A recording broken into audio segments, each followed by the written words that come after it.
Hello,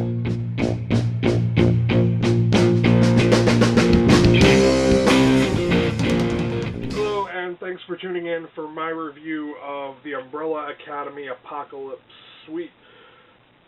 I want to first off start by saying that I rated this book 3 stars on Goodreads, and I want to explain why that is. I thought it was an okay average book. It wasn't great, and it wasn't that terribly bad. The main appeal to this book, I think, is that it is written by Gerard Way, who is a singer in a band called My Chemical Romance. So, like, one of the main appeals and made me want to read this was I wanted to know what kind of a comic book could a rock artist write. I was surprised to find later in the back of the book that he had done a lot of the character sketches, which I thought was pretty cool. That's a big props for him that he had actually designed the characters and did not rely on the comic book company, which is Dark Horse, to render his comic book. I think it's obvious that it is a Dark Horse comic because the way everything is drawn out, it looks very much like, Hellboy, if you've ever read Hellboy, without it being overly shadowed like the Hellboy comics tend to be.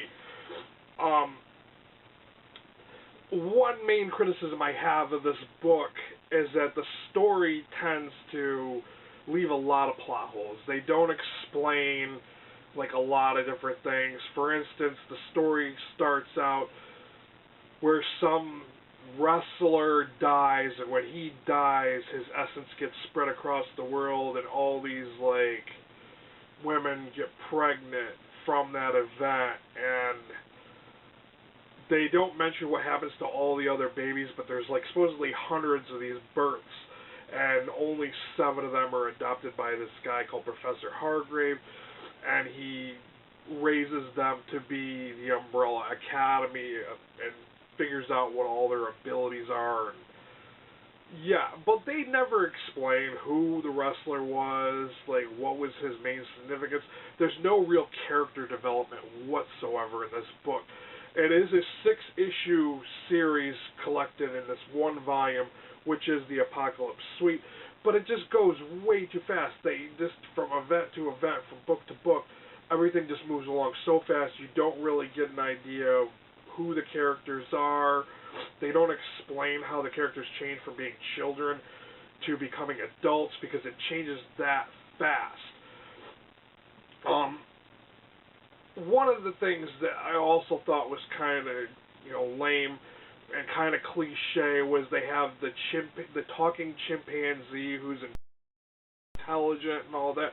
That's been done before. I've seen it in cartoons. I've seen it in other comic books. It's overplayed. Another thing I thought was kind of the stupid code names that the heroes had, like Space Boy. Space Boy in the beginning of the book starts out just to be a super-powered child, but when you get to the middle of the book and he's an adult, all of a sudden he has a gorilla body with a normal human head. They never explain how that or why that is, and he lives on the moon for some reason. I thought that was kind of cool because it kind of was like a retro of the 50s with the obsession with space and all that. I thought that was cool.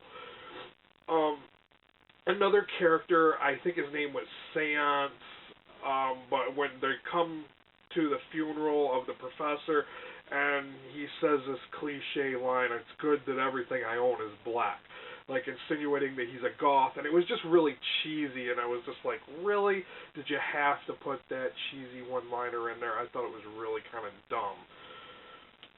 But it did have an interesting, plot somewhat, where the 1/7 child was a sister, and they thought she had no powers, but in the end, there's some mysterious random villain, like, you never get an explanation where he came from, or even what his name is, just appears, he owns an orchestra, and he turns this 7th child into his, like, main weapon, and he's out to destroy the world using her.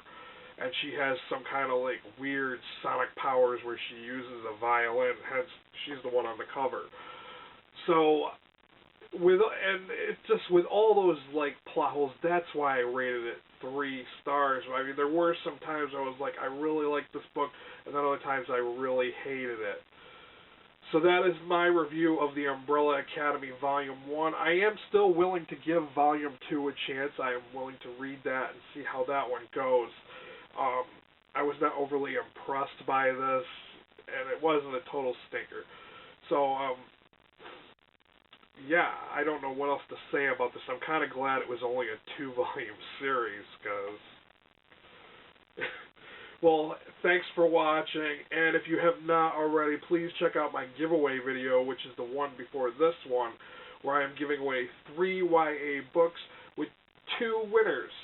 Please check out that video and follow the rules in the video. Just, yeah. Alright, thanks for watching, guys. Later. Bye.